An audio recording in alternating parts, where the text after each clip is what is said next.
Hi, and welcome to the last lesson of the drafting, pleading, and appearances, lesson number 11. So, in this lesson, which is on appearances and art of advocacy, we will be learning the topics of legal representation, appellate authorities, affidavit in evidence, rule of adverse inference, and preliminary submission and merits.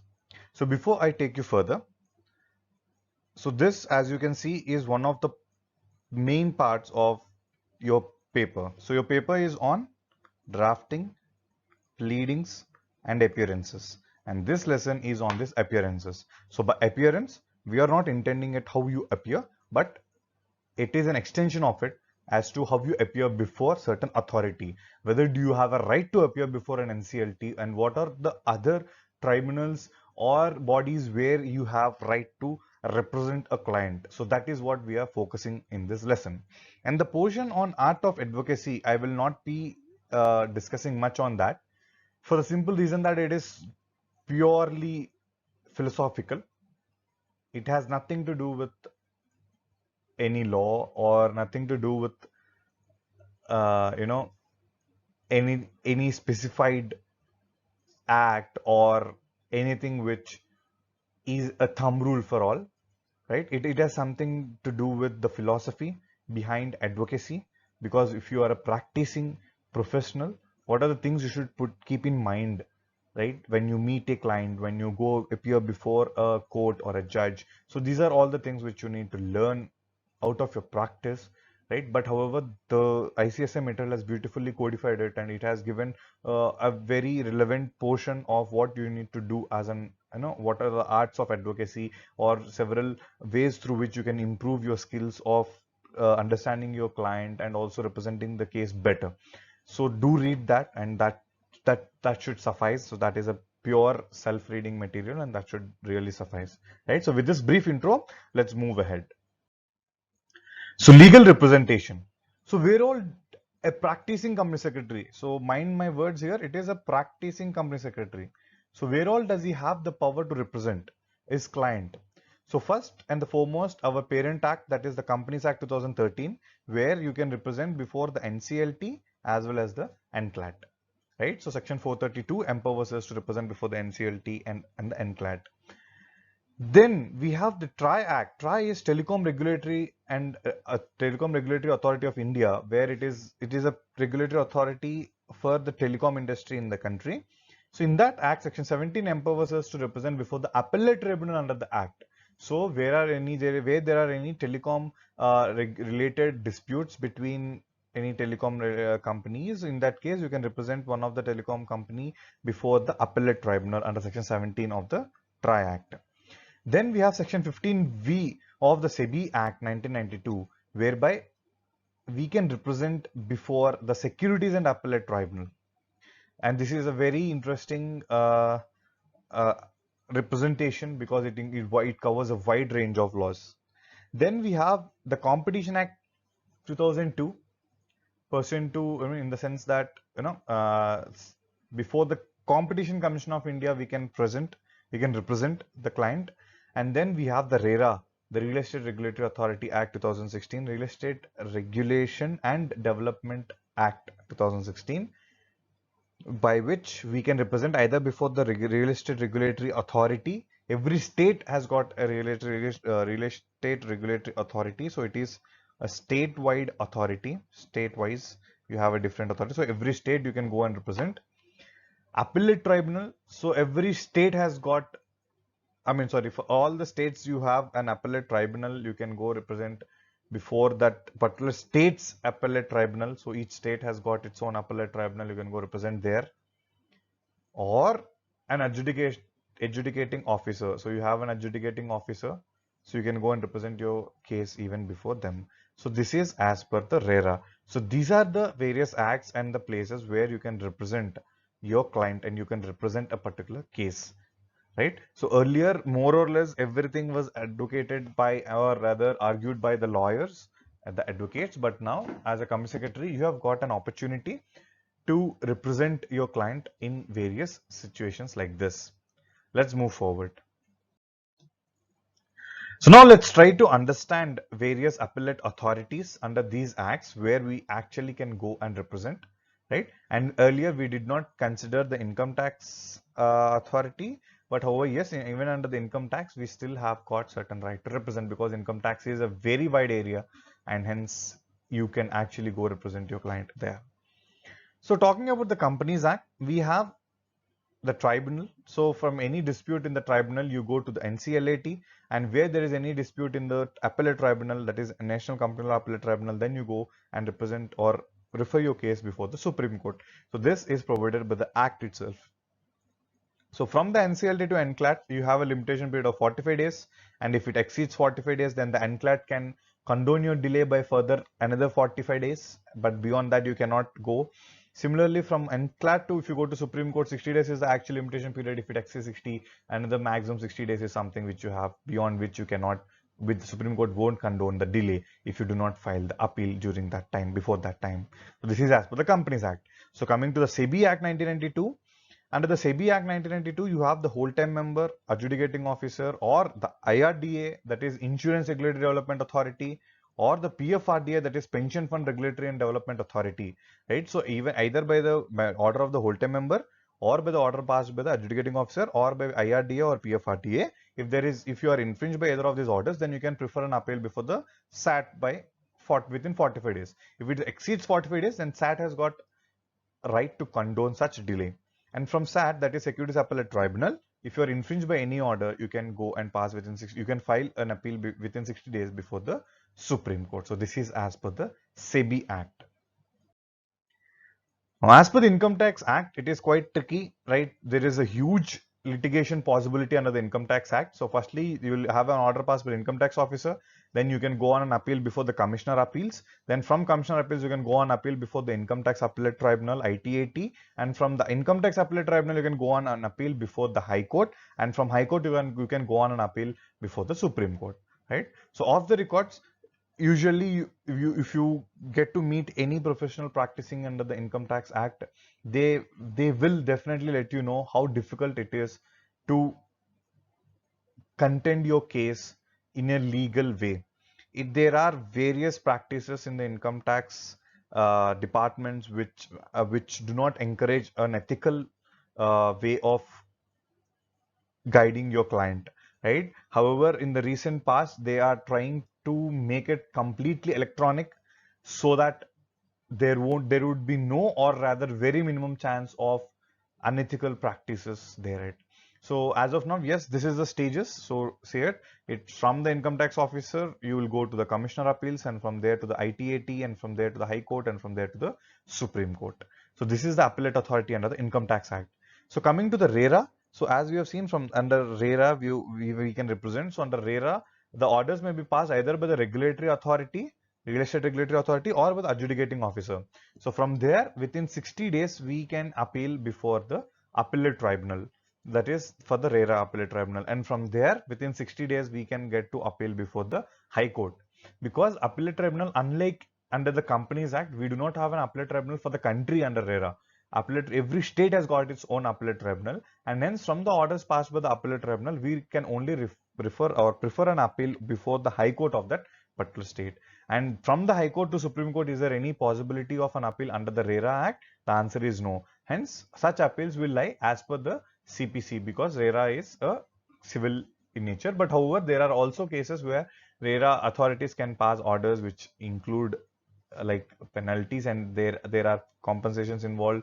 And of course, usually it can be by way of a civil appeal only from the High Court before the Supreme Court. So these are various appellate authorities which you can see on the slide. So this is the more or less the discussion on appearances and the appellate authority. The reason why I kept it so short and crisp is that it is intended to be so. I mean, these are all things which you have covered elsewhere in various other modules and throughout your journey as a company secretary. So it is a kind of a lesson where everything has been summarized to let you know that as and when you go out and practice, these are various areas where you can go and represent as a practicing company secretary. So it is a kind of an informative thing to the students. So as a student, you should know where all does the appeals lie. So my client got an order which is not in his favor or her favor under a, let us say, a real estate regulatory authority. Now he approached me and asked me to file an appeal. So where do I go and file an appeal? Where do I give my appearance? So it is before the appellate tribunal under the RERA, and from there it is before the High Court. So before the High Court, you cannot represent. So you have to enroll an advocate. So you have to know all this part. So that is the very intention behind this lesson, and that's why I kept it as simple as possible. And these flowcharts will help you easily understand the, I mean, these are, in fact, it helps for you easy understanding, but at the same time can help you for quick recollection in your examination. Right, right. Let's move forward. And from the RERA Act, in under the RERA is something which is newly introduced for the old syllabus students. It might not be there, but RERA is fundamentally for registering all your real estate projects, and that would help a lot in terms of transparency and accountability of the promoters of the real estate projects, right? And the role of the authority includes registration of the project. Even we as a company secretary can guide our client for registration of the project under RERA, whether it is required or not. And post registration, various compliances we need to make under the RERA, we can also take that responsibility and take it forward.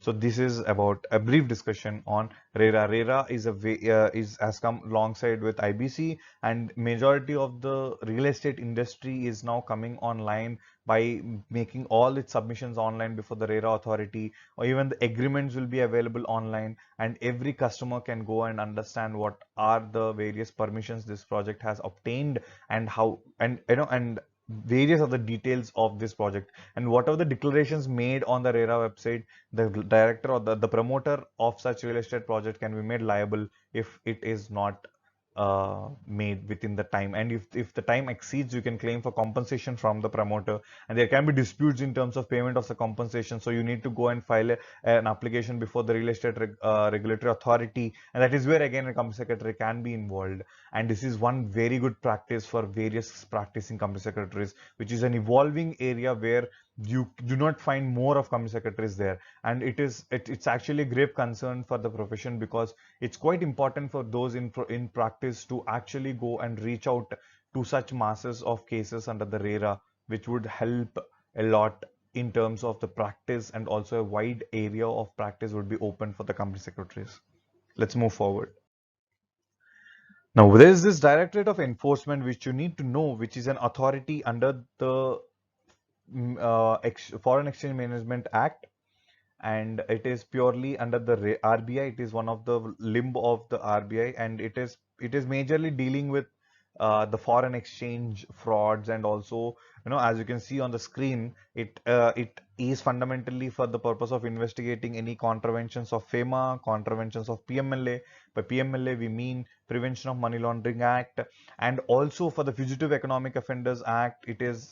It would help in processing the cases from India. So if there is any fugitive who has offended, or fugitive here, we are intending to say that someone who has offended and left out the country. So those are even such cases you can come under this, and we can spawn. And also for preventive detention under Conservation of Foreign Exchange and Prevention of Smuggling Act, that is COFEPOSA, in regard to contraventions of FEMA. So these are like preventive detention, that is when you know that the transaction might happen. So there will be an intelligence which will lead to the Directorate of Enforcement, which can go and actually do a preventive detention of such culprits, or rather the accused, right? And apart from that, we also have, I mean, the role also might extend to rendering cooperation to the foreign countries, right? So because, see, if you can see, there are various cases where people from India are flying abroad, right? In which case we tend to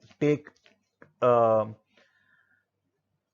cooperation from the other countries' enforcement departments. So in the same way, it's a reciprocity. We also give or render cooperation to the foreign countries wherever it is related to money laundering and restitution of assets under the PMLA, that is Prevention of Money Laundering Act, and also to seek cooperation. To seek cooperation, that is to also ask for their cooperation in such matters. So fundamentally, Directorate of Enforcement is aimed at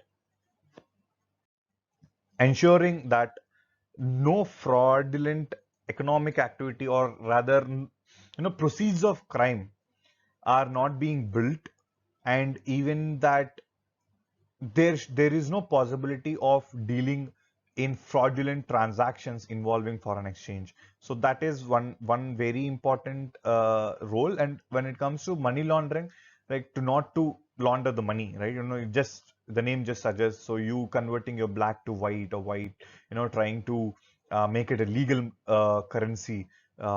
These things are, they try to track these things and try to make sure such activities are not happening. So that is the role of a Directorate of Enforcement. Right now, let's talk more about few legal aspects, which you should, which I actually have discussed it in lesson number 1 alongside lesson number 8, which deal with the pleadings and the related aspects. But still, I'll give you a brief understanding of these concepts. Yes. So these concepts are the affidavit in evidence, rule of adverse inference, preliminary submissions, argument on merits, and legal pleadings oblique written submissions. Now, what is an affidavit in evidence? So before that, you should know what is an affidavit. We have discussed this. An affidavit is a sworn statement. So what is a sworn statement? It's a statement whereby the person making the statement gives a declaration that he is stating that on oath. That is, he is promising, or he is saying that he is, whatever he said or is about to say is not false statement. Okay. Now, affidavit in evidence. So what are we trying to say here? We are trying to say that instead of calling the witness to come and represent or appear before the court, rather the witness will give the evidence, whatever he knows. If it is an expert, suppose I am an expert, um, let us say I am an expert in patent, in a compounds, or rather in chemicals or this pharmaceutical industry, right? So I'm a scientist, and let's say I'm a scientist in biochemistry. So now there is a product which is purely involved in my field, and there is a patent claim by one party and other party says it is a, but for obvious product it is, there was no novelty. So now the court wants an opinion of an expert. Now the court has an option to call this expert to the court, right? But let us say this expert stays somewhere in Karnataka, whereas the court is situated in Delhi. So the court might think, no, there is no need of me having that person appear before me, but I want his affidavit as an evidence. He has to give an affidavit, and then in his affidavit, he has to state his opinion. So that I will treat as an affidavit in evidence, and that is an expert evidence. It's an evidence given by the expert, and it's an expert who is giving that affidavit, so it is called as an expert affidavit. So affidavit in evidence is nothing but where you take an evidence in the form of a written document, that is an affidavit. We call it as an affidavit in evidence. That's it, right? Do not break your head thinking what it can be. It basically fundamentally is an evidence, and that evidence is produced in by way of a document, and that document is nothing but an affidavit in this case, since it has to be signed personally by the person who is making such statement. Next, rule of adverse inference. So you should concentrate on these words, adverse and inference. So what is adverse? Adverse is when something comes back you, when something backfires. So that is adverse, right? So adverse is against your favor. So if something happens in your favor, it's fine. If something happens against that, we call that as adverse.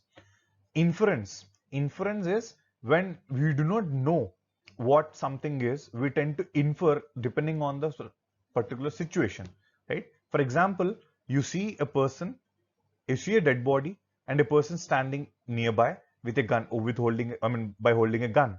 So you tend to infer that he murdered him or her, right? So that is called as inference. Now try to combine these two, adverse, inference. So there is an inference which is adverse, which means it is not favorable to you, which means it is against you.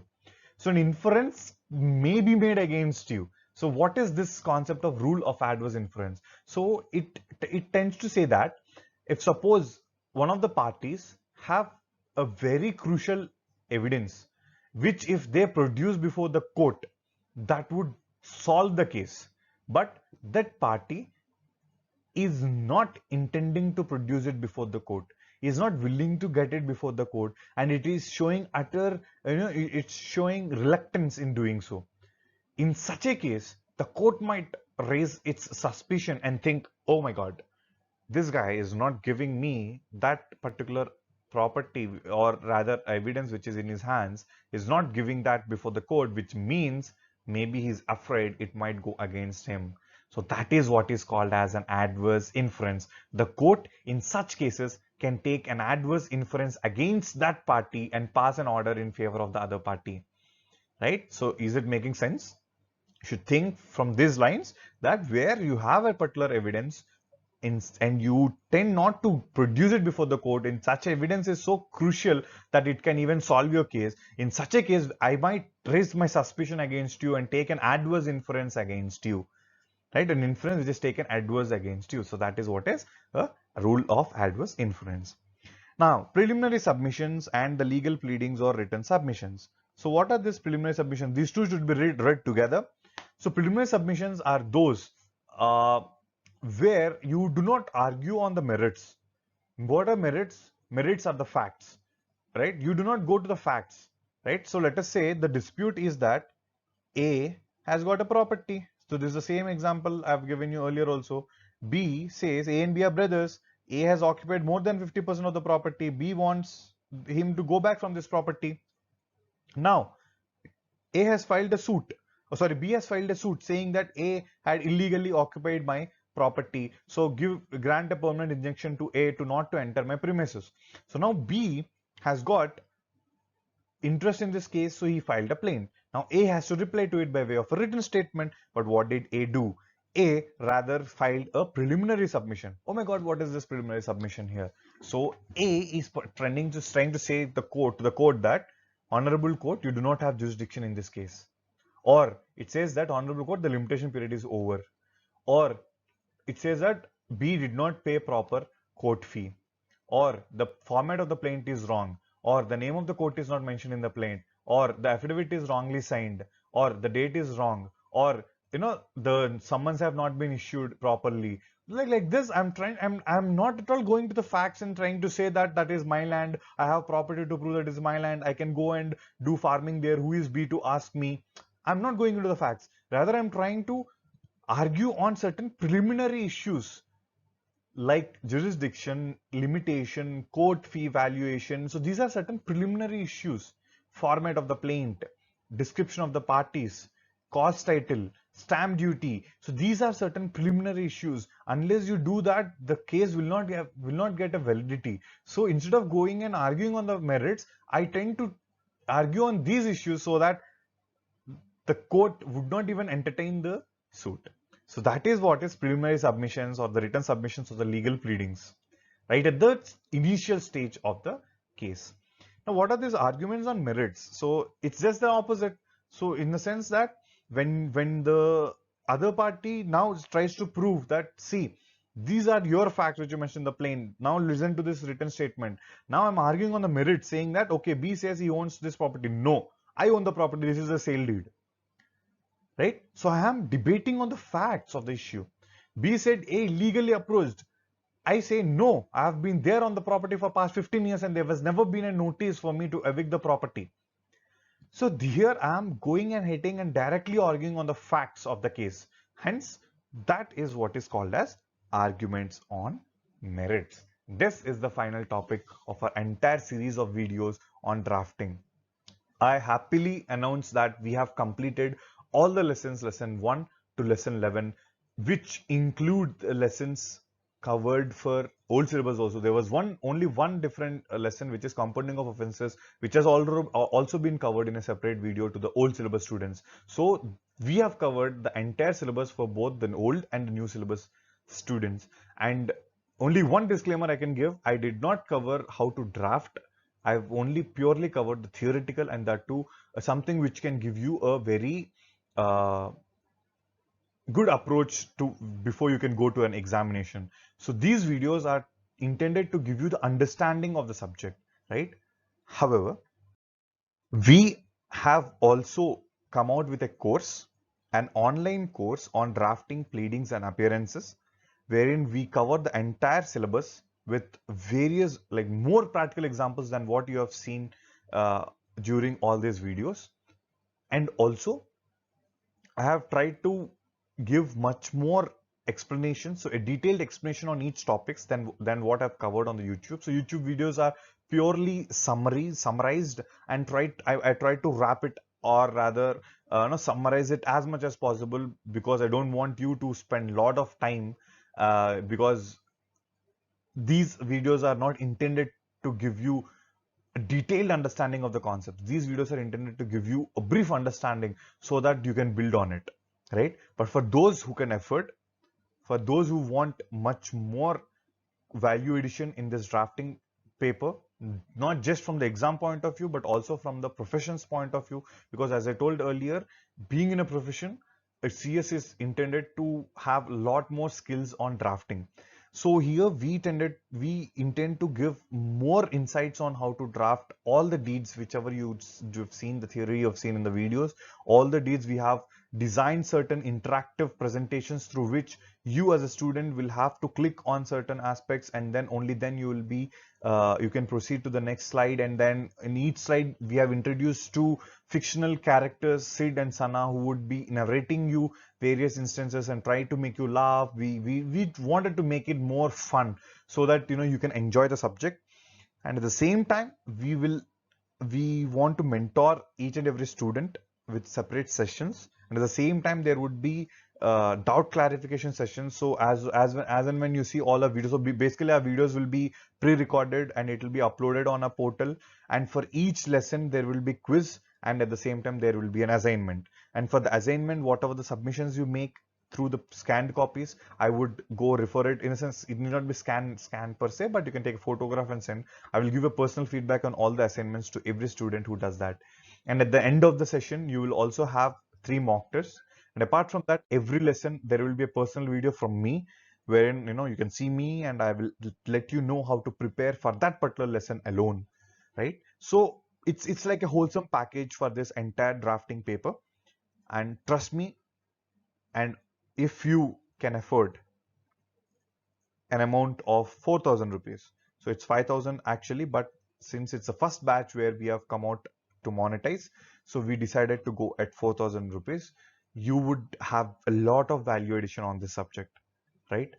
So it is for you to go in a very right direction. So with the exams being postponed and more likely to happen in December, so I feel if you can take this chance, if you can trust me on this, you can definitely have a lot of value addition, irrespective of the fact that you would have completely heard me in all these 11 lessons. But still, I have given a lot of value addition in the paid course, because I know that money means value. Even I've been a student, and I've withdrawn myself from one coaching center, joined in another, cursed it because I've wasted a lot of money there. So I know the value of each and every rupee you put in, right?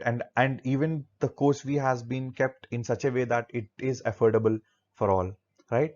So you can call this an advertisement, or you can call this my special uh, whatever it is, but it's just my appeal to the students, where you wanted, if you want more value addition to your preparation on drafting, this is a wholesome way of preparation. And we are quite friendly, and we tend to interact with the students, we tend to learn from them, take the feedback seriously and build it.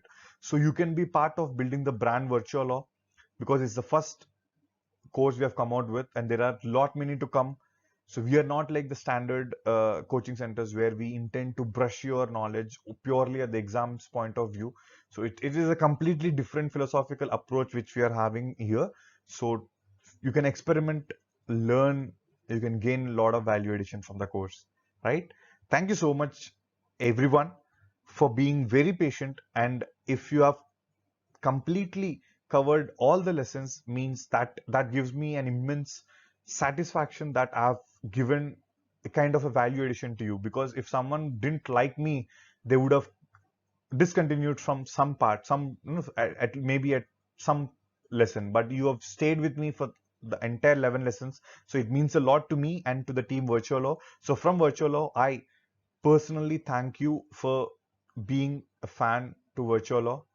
Please do comment, give your feedback in the comments column, and at the same time do subscribe, and also try and share these videos with all as many friends as possible. That gives us more motivation, and also it gives us more money if they tend to buy our course, right? And last but not the least, this is drafting is done. Now we are planning to come out with videos on other lessons also. We will announce shortly.